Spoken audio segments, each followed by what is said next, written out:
Every once in a while you come across a dish that completely blindsides you.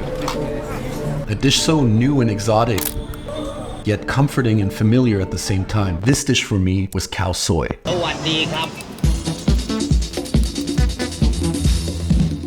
So let's be honest, when it comes to eating good Khao Soi, you're going to encounter two major problems. The first is that Khao Soi is rare. It's a regional dish, largely unexplored by most Western Thai restaurants. Khao Soi is complex, and that's also what makes it so great. It's a customizable combination of curry, meat, broth, noodles, and different toppings into one single bowl. It's the product of skilled and focused craftsmanship, and the Chiang Mai Khao Soi booths are masters at their craft. If we aspire to cook up a bowl the way they make it, we're gonna need to put in a little hard work and dedication.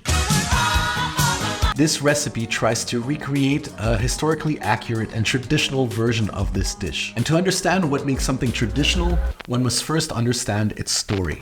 The origins of Khao Soi can arguably be traced way back to the spice trade, specifically when Muslim merchants set sail from Persia to discover distant lands in the east seeking silks and spices. In the ports of India and Southeast Asia, they would trade coriander, cumin, fennel, saffron against new and exotic spices such as pepper, cinnamon, nutmeg, turmeric, anise seeds, and more. Thanks to these Muslim merchants, these spices spread across the Malay archipelago, the Mekong Delta, and coastal China. In fact, another famous Thai curry which makes use of dry spices is, of course, Masaman curry. The word Masaman being a derivation of the ancient Persian word Mozalman or Muslim. Over time, Islamic culture and cooking would spread to mainland China thanks to the Mongolian Empire.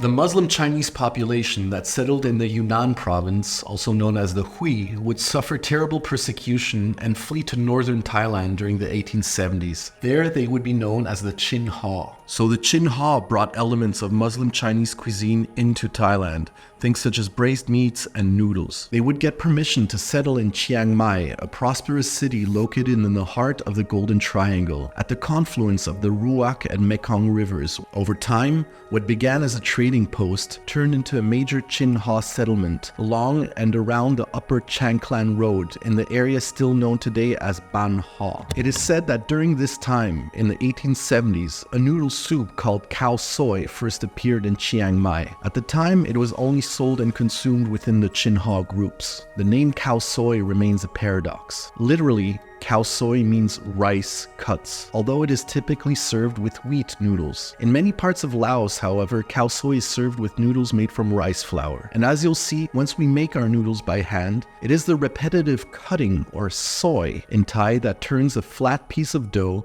into beautiful, thin noodles. But Khao Soi would only truly become a Thai dish during World War II. When Thailand sided with the Axis and China with the Allies, many Chinese Muslims in Thailand were persecuted again and had to flee, abandoning their Khao Soi shops in Chiang Mai. And it's at that time that many Thais would take over some of these Chin-Haw Khao Soi shops and make the dish popular to visitors from the south.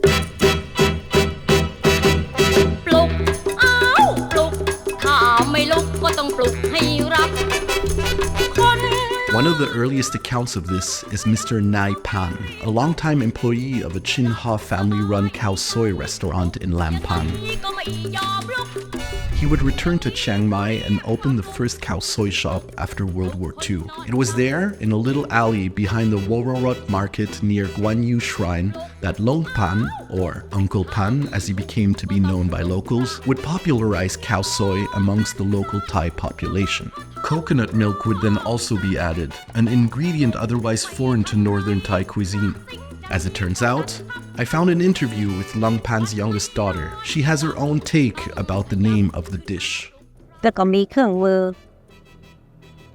อัพเสร็จแบนเสร็จแล้วก็เอามาซอยไงก็เลยเป็นข้าวซอย Given the popularity, many Chin-Haw would reopen Khao Soi restaurants upon their return to Chiang Mai in small alleys close to Buddhist temples, essentially popularizing the dish amongst the greater population of Chiang Mai. Today, Khao Soi shops are popping up like mushrooms throughout Chiang Mai, with respected institutions like Khao Soi Islam or Khao Soi Prince having lineups of hungry visitors waiting for their fix. They're usually only open in the morning and lunch. These eateries are the cultural heritage of the Chin-Haw. It's said that they attract so much traffic to the area that the profits collected by the parking lots of nearby Buddhist temples are enough to fully renovate and upkeep them. So do you see where I'm going with this? I'm trying to explain that when you're eating a bowl of Khao Soi, you're actually indulging in the flavors, the techniques, and ingredients that evolved over centuries of trade, travel, and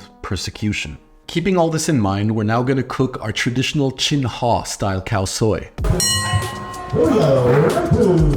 Everything is going to be made from scratch by hand. You're going to be simmering, pounding, kneading, braising, frying, and ladling your way into the hearts of anyone lucky enough to taste this dish. Now let's begin by making our broth. To do this, we're going to simmer some roasted bones and charred aromatics. We're gonna go for about 700 grams of beef, a mix between bones and meat. I managed to get some leg bones full of flavorful marrow.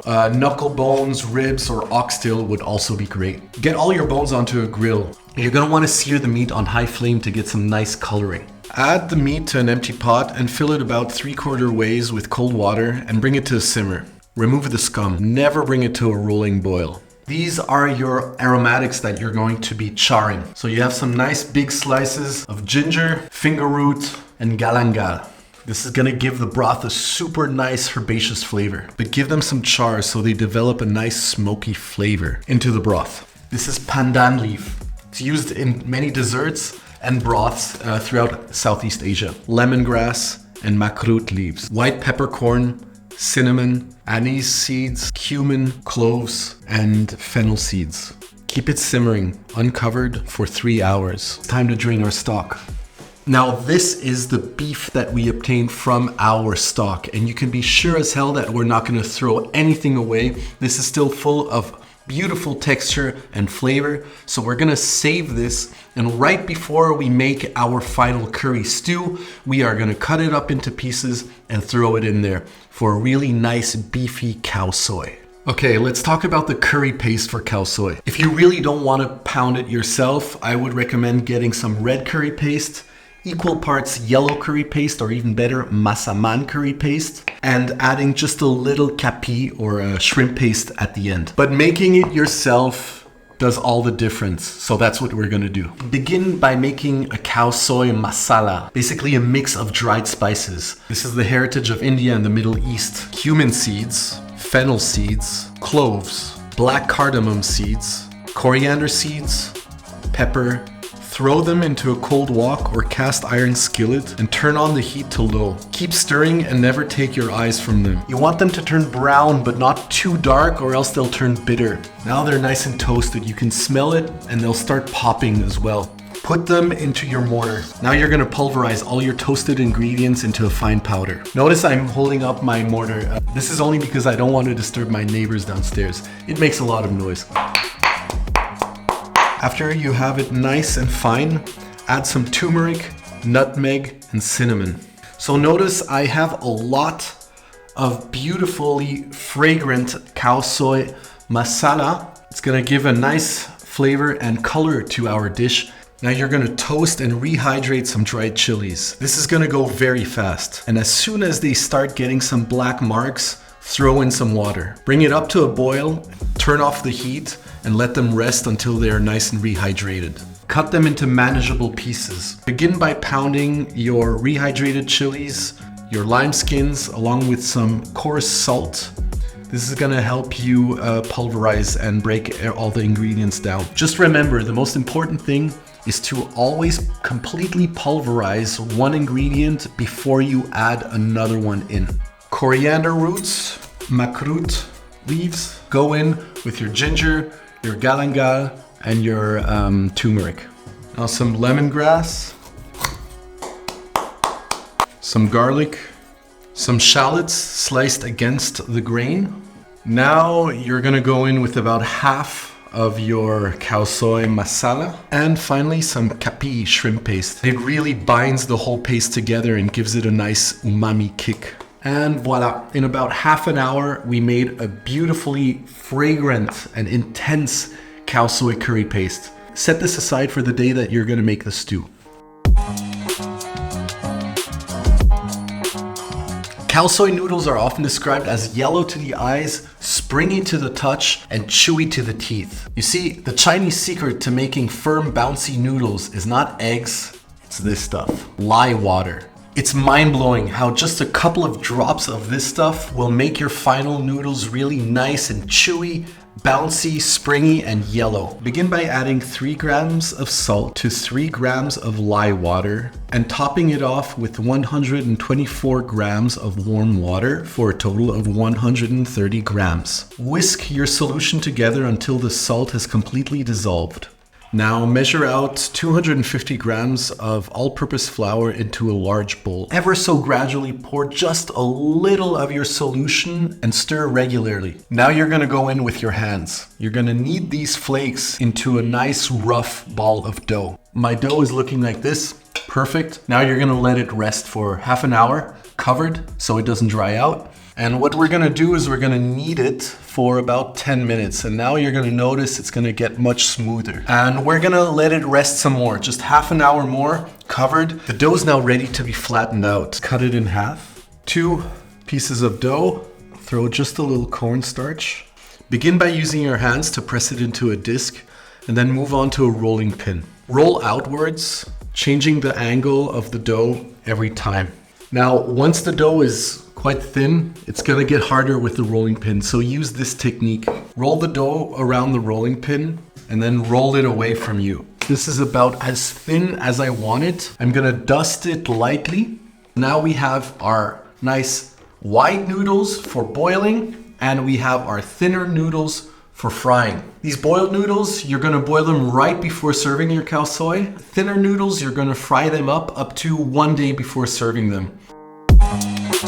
Heat up some frying oil in a heavy pan or a wok. Go in with a small handful of noodles. Let them get golden, but not too brown, like 5 or 10 seconds. Remove them and set them aside. Repeat this with the rest of your batch and you're done.